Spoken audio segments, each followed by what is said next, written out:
জি বাংলার reality show রান্নাঘরে জনপ্রিয়তা পেয়েছিল সুদীপা চ্যাটার্জির সঞ্চালনায়। তারপর চ্যানেলের সঙ্গে তার বিবাদের কথা শোনা গিয়েছিল।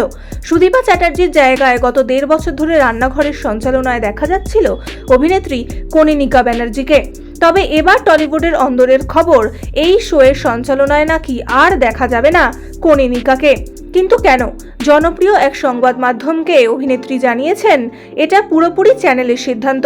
আসলে গত 1.5 বছর ধরে রান্নাঘর একই টিআরপি দিচ্ছিল, বাড়ছিল তো নাই, কমছিলও না, মানে কোনো পরিবর্তন হচ্ছিল না।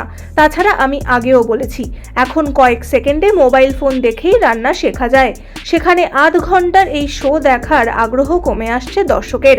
কনীনিকা আরও বলেন, চ্যানেল এবার সিদ্ধান্ত নিয়েছে নতুন করে সাজাবে শো। নতুন ফরম্যাটে বোধহয় একটানা রান্না থাকবে না, কমেডিও থাকবে।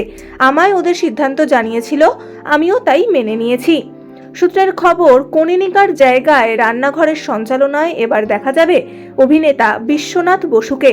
বিশ্বনাথকে নাকি দেখা যাবে একেবারে অন্য অবতারে। তার আইকনিক শাশুড়ির চরিত্রেই এই শোয়ের সঞ্চালনা করবেন অভিনেতা, খবর এমনটাই। ইতিমধ্যেই নাকি রান্নাঘরের নতুন ফরম্যাটের প্রোমো শুটিংও হয়ে গিয়েছে। তো বন্ধুরা, এই বিষয়ে তোমাদের কি মতামত জানাতে পারো কমেন্টে। আর এরকমই অনেক নতুন আপডেট পেতে সাবস্ক্রাইব টলিফেস।